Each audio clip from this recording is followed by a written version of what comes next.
د پښتو ژبې وتلې سندرغاړې ماجبین قزلباش چې پرون د چهارشنبې په ورځ د پېښور په لیډي ریډینګ هسپتال کې وفات شوې وه، نن یې په پېښور کې جنازه وشوه. خو د هغې د جنازې په دوران کې داسې څه ولیدل شول چې هلته موجود خلک ډېر زیات خفه شول او ډېر زیات افسوس یې وکړو. دا چې څه ولیدل شول ټول معلومات په همدې ویډیو کې وګورئ. خو رتل بصیر له تاسو نه یوه هیله لرم که تر اوسه مو خان کلیک چینل نه وي سبسکرایب کړی نو همدا اوس یې سبسکرایب کړئ چې په آینده کې هم تاسو له همدغسې معلوماتو نه خبر وساتو. دوستانو، د ریپورټونو له مخې د ماجبین قزلباش جنازه نن په پېښور کې وشوه او هغه خاورو ته وسپارل شوه.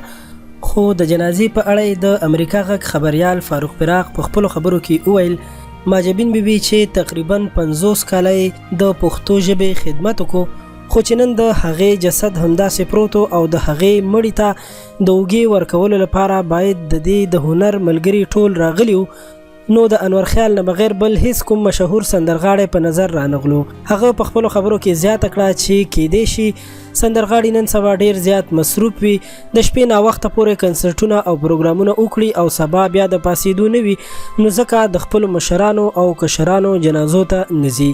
فاروق براق په خپلو خبرو کې زیاته کړه چې کېدای شي شاعران او نور ملګري هم راغلي او ځوانان هنرمندان هم راغلي وي، خو زما د خبرې مقصد هغه مشهور شخصیات دي چې د سندرو په نوم دنیا خوري، هغوی یادوم.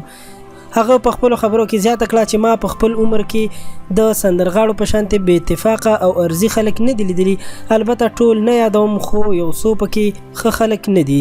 په دې اړه جاوید حمیم کاکړ صاحب هم خپل نظر شریک کړی او ویلي دي چې اوس ډېر هنرمندان د پیسو لپاره مړی ژوندی کوي، په جنازه کې پیسې نشته ځکه ورته نه ځي، که چېرته په جنازو کې پیسې وي له ټولو نه مخکې به ورته دغه سندرغاړي راتلل.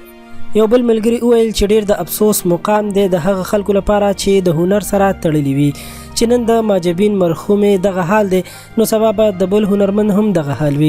قدرمنو دوستانو، دا ویډیو او دا خبر تر همدې ځایه مهرباني وکړئ دا ویډیو در سره لایک کړئ او ماجبین قزلباش بیبي دپاره هم دعا وکړئ ځکه چې هغه اوس مړه ده او الله تعالی دې مغفرت نصیب کړي.